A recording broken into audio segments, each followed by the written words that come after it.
Olá pessoal, paz e graça a todos em Cristo Jesus. Eu decidi gravar este vídeo me posicionando sobre um tema aí que está circulando pelas redes sociais, que é com respeito à ceia do Senhor, que está lá em 1 Coríntios 11, 27, que diz: quem come e bebe, come do pão e bebe do cálice indignamente, será culpado do corpo e do sangue do Senhor. E então alguns dizem, por exemplo, que todo mundo pode tomar ceia, inclusive quem está, digamos assim, em pecado, porque o texto indignamente não se refere a isto. E segundo eles, ninguém é digno de tomar a ceia. Então, por essa razão, indignamente não se refere à questão de pecados, mas é sobre isso que eu vou aqui estar comentando, meus irmãos, porque esses posicionamentos têm destruído, de certa forma, o seio da igreja e levado a muitos pelo caminho do desvio.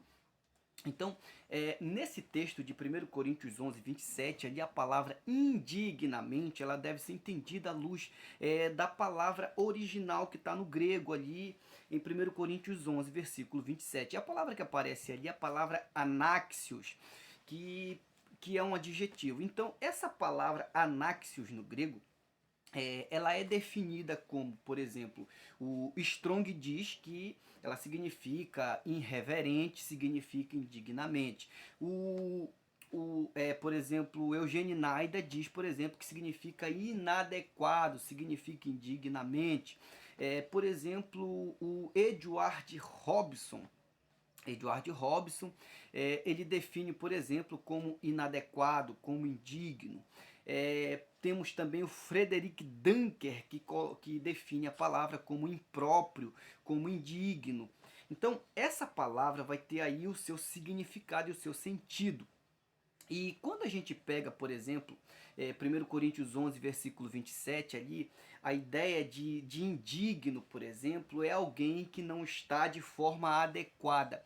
Indigno aqui não é de acordo, por exemplo, com o padrão da ótica absoluta de Deus, mas de acordo com um padrão estipulado anteriormente. Então a ceia do Senhor, ela tem um padrão, digamos assim, que ela deve ser desenvolvida. Então, esse padrão, uma vez que ele não digamos assim, levado a sério, e alguém, por exemplo, não discerne que é um ato sagrado, então ele se, digamos assim, se coloca de forma inadequada para participar da ceia. Então, o Eugênio Naida vai traduzir esse texto dizendo assim, por exemplo, que o que come do pão, bebe do cálice, de forma inadequada, de forma imprópria.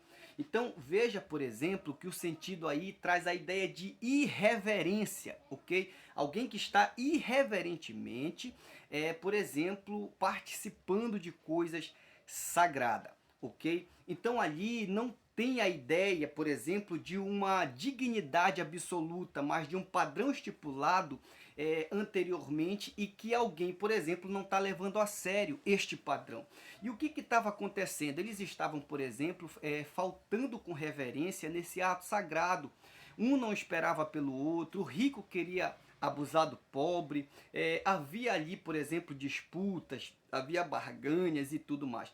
Então essa igreja estava, digamos que, celebrando, fazendo esse memorial aí que o Senhor nos ordenou, nos outorgou, de uma maneira irreverente, de uma maneira inadequada, de uma maneira errada, ok? Então ali, por exemplo, o apóstolo Paulo, quando ele vai dizer que quem come e bebe indignamente, ou seja, de maneira imprópria, de maneira inadequada. E o que significa inadequado? É que já foi estipulado um padrão e não está sendo, digamos assim, alcançado, ou seja, alguém, por exemplo, não levou a sério esse padrão. Então, nesse sentido, por exemplo, que eles ali estavam tendo disputa, estavam tendo divisões, estavam tendo heresias e uma série de questões, então Paulo vai ali dizer para eles se examinar. Por que quem come e bebe de forma inadequada é culpado do sangue do corpo? E ali está se referindo a pecado, sim.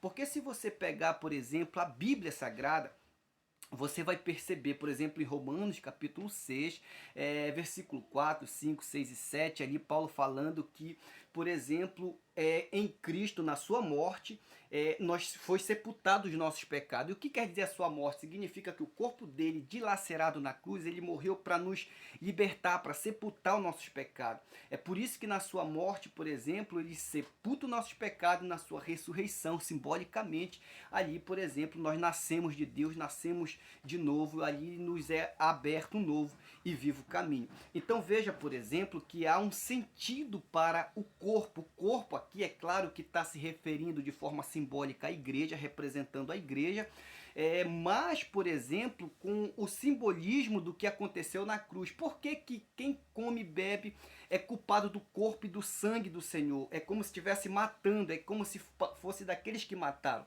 Porque uma vez que Jesus veio para libertar, para nos fazer novos, nova criatura, conforme está lá em Hebreus capítulo 6, versículo de número 6, que, por exemplo, aqueles que retrocederam, recaíram, é impossível outra vez renová-lo ao arrependimento. E aí a parte B diz, porque expõe novamente o Filho de Deus a ignômia e outra vez crucificam o Filho de Deus. Então, veja que quem retrocede, que quem volta atrás, depois de ter sido liberto pelo poder de Deus, aquele que volta novamente para as práticas mundanas, aqui a Bíblia está dizendo que ele está crucificando novamente o Filho de Deus. E isso é repetido em Hebreus capítulo 10, versículo 26, quando diz que se vivermos deliberadamente no pecado, já não resta sacrifício pelo pecado.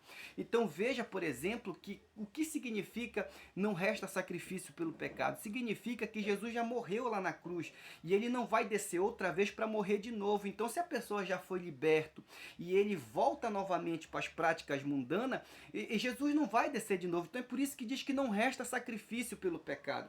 Então, quando nós voltamos, nós estamos ali sendo culpados. Quando nós retrocedemos, quando nós voltamos às práticas mundanas, nós estamos crucificando Jesus outra vez. Nós estamos biblicamente fazendo parte daqueles que mataram o Senhor.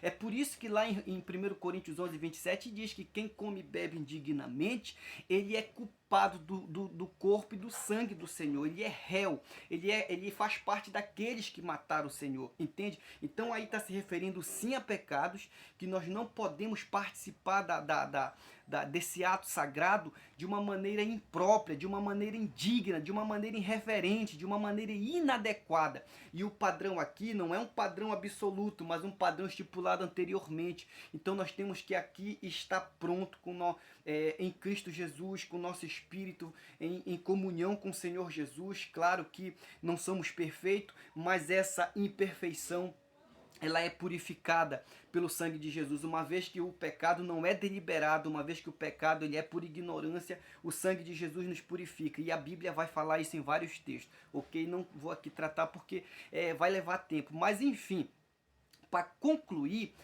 está tratando sim de pecado, e tanto é que quando ele diz no versículo 28, examine-se o homem, pois a si mesmo, e esse examinar não é a pessoa se examinar e depois tomar ali a ceia de forma indigna, não, é se examinar, se está ali de forma adequada, se ele ali, digamos assim, ele não está irregular diante de Deus, entende? E depois desse exame, ele tomar o cálice. Aí ele vai concluir, por exemplo, que examine-se, pois, o homem a si mesmo, e assim coma do pão e beba do cálice. Então veja, por exemplo, que aqui em 1 Coríntios eu vou ler o versículo 28, examine-se, pois, o homem a si mesmo, e assim coma do pão e beba do cálice, porque quem come e bebe sem discernir o corpo do Senhor, come e bebe juízo para si mesmo. Então veja, por exemplo, que quem come e bebe traz juízo para si mesmo. Em que sentido que ele traz juízo para si mesmo? Ele traz juízo para si no sentido de que quem matou Jesus vai ser condenado um dia. Os que participam, eles participam ali da rejeição. Então, quem rejeita significa que não crê. E lá no capítulo 3 do Evangelho de João, ele diz que quem não crê já está condenado. Então, biblicamente, sim, está se tratando de pecado, e era esse o contexto aqui, a irreverência que eles estavam tratando, um ato sagrado com sacrilégios, ok? Que Deus te abençoe. Qualquer coisa, mande sua pergunta que nós estaremos prontos para te responder.